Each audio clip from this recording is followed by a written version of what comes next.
और अब बात करेंगे लखीमपुर खीरी सानेहा से मुतालिक सुप्रीम कोर्ट में हुई समाअत से। आज सुप्रीम कोर्ट में लखीमपुर खीरी सानेहा को लेकर समाअत हुई है और इसमें क्या कुछ किया गया है इस पर भी हम आपको बताएंगे। तो आज सुप्रीम कोर्ट में समाअत हुई। Chief justice NV Ramana, justice Suryakant और जस्टिस हिमा कोहली के बेंच ने इस मामले की सुनवाई की। फिर सुप्रीम कोर्ट की जानिब से यूपी हुकूमत की सरजनिश हुई है। स्टेटस रिपोर्ट ताखिर से दाखिल करने पर नाराजगी का इजहार किया गया। सुप्रीम कोर्ट ने कहा कि हम कल रात 1 बजे तक इंतजार करते रहे। वहीं सुप्रीम कोर्ट ने समाअत मुलतवी करने की यूपी हुकूमत की अर्जी मुस्तरद कर दी है। अब इस मामले की समाअत 27 अक्टूबर को होगी। वाज़ेह हो कि पिछली समाअत में 8 अक्टूबर को यूपी हुकूमत की सरजनिश की गई थी। याद रहे कि 3 अक्टूबर को लखीमपुर खीरी में किसानों का बाहिमाना कत्लेआम हुआ था। 3 गाड़ियों ने किसानों को रौंदा था, जिसमें 4 किसानों समेत 8 अफराद की मौत हुई थी।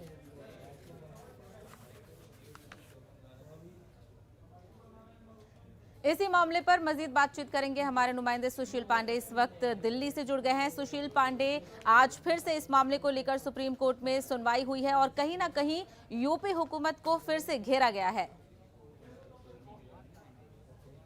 जी देखिए, साफ तौर से कहीं ना कहीं आज इस पूरे मामले पर सुनवाई हुई सुप्रीम कोर्ट में और सुप्रीम कोर्ट ने फिर से उत्तर प्रदेश सरकार पर एक नाराजगी भी जाहिर की। वहीं सुप्रीम कोर्ट ने मामले की सुनवाई के दौरान सुप्रीम कोर्ट ने उत्तर प्रदेश सरकार को यह भी नसीहत दी कि ऐसी धारणा नहीं जानी चाहिए कि उत्तर प्रदेश सरकार इस मामले में अपना पैर पीछे खींच रही है। जस्टिस हिमा कोहली की तरफ से ये कहा गया, हालांकि सुप्रीम कोर्ट में उत्तर प्रदेश सरकार की तरफ से कहा गया है कि इस पूरे मामले में कुल 10 जो आरोपी हैं उनको गिरफ्तार किया गया है। इस पर सुप्रीम कोर्ट ने उत्तर प्रदेश सरकार से ये सवाल भी किया कि कितने ऐसे आरोपी हैं जो फिलहाल जुडिशियल कस्टडी में हैं और कितने ऐसे आरोपी हैं जो पुलिस हिरासत में हैं।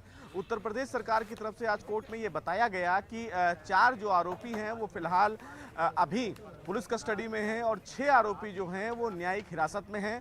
सुप्रीम कोर्ट ने तब ये सवाल किया था कि आखिर जो लोग न्यायिक हिरासत में हैं, क्या उनको दोबारा पुलिस कस्टडी के लिए उत्तर प्रदेश सरकार की तरफ से अप्रोच नहीं किया गया। इस पर सुप्रीम कोर्ट में उत्तर प्रदेश सरकार की तरफ से ये बताया गया कि 3 दिन की उनको पुलिस रिमांड मिली थी। इस पर सुप्रीम कोर्ट ने उत्तर प्रदेश सरकार से ये सवाल किया कि 3 दिन के बाद क्या पुलिस को ये नहीं लगता था कि इस पूरे मामले में और भी पुलिस कस्टडी की आवश्यकता है। बहरहाल सुप्रीम कोर्ट में उत्तर प्रदेश सरकार की तरफ से तमाम दलीलें दी गई और ये कहा गया कि 164 के तहत जो पीड़ित हैं, जो गवाह हैं, उनका बयान दर्ज करवाना अभी बाकी है। लगभग 40 और 44 से ज़्यादा जो लोग इस मामले में गवाह हैं और पीड़ित हैं, उनका भी बयान दर्ज करवाना है। इस पर सुप्रीम कोर्ट ने ये जानकारी दी है और ये बताया है कि जो गवाह हैं और जो पीड़ित हैं, उन तमाम लोगों की सुरक्षा होनी जरूरी है। उन तमाम लोगों को सुरक्षा मुहैया कराना बेहद जरूरी है। हमारे साथ एडवोकेट भी हैं शिव त्रिपाठी, हम उनसे भी पूछ लेते हैं।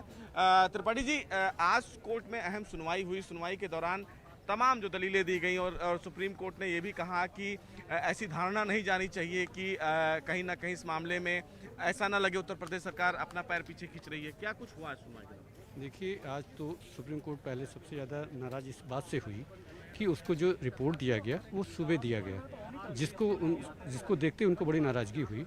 उनका ये मानना था कि अगर रिपोर्ट पहले से आती तो कोर्ट पूरी तरीके से उसको देख सकती थी और उसके बारे में कोई भी अपनी धारणा बनाती, अच्छी बुरी जो भी, लेकिन उन्होंने समय से दिया नहीं। इसके लिए उन्होंने कहा कि आप आगे से जो है समय से हमको जो है ये रिपोर्ट पेश करेंगे।